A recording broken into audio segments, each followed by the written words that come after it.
दोस्तों, बिहार के लोगों को जंगल राज से डराकर ये बिहार में बीजेपी का मंगल राज है। ये कनपट्टी पर कट्टा लगाने की कहानियां सुनाने वालों का विजय जुलूस है, जहां खुशी में भी दुनालियों से फायरिंग हो रही है। लखीसराय में आगे आगे गोलियां चलाते ये लोग भाजपा के डिप्टी सीएम विजय सिन्हा का जीत का जश्न मना रहे हैं।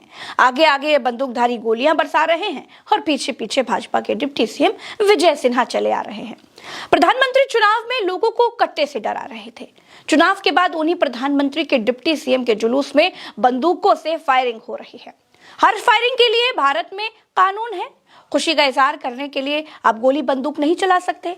आर्म्स एक्ट 1959 या भारतीय न्याय संहिता में हर्ष फायरिंग को अवैध माना गया है।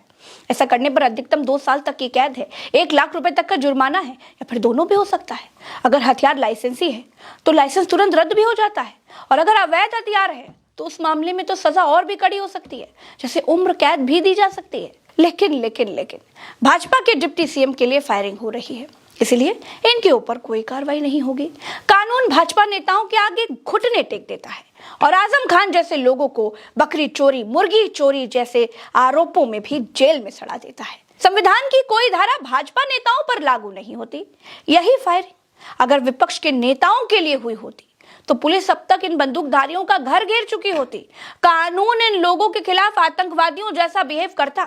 मीडिया 24 घंटों की डिबेट आयोजित कर रहा होता, जंगल राज के बारे में बता रहा होता, और कुछ पत्रकार इसे विपक्ष का गुंडा राज बता रहे होते।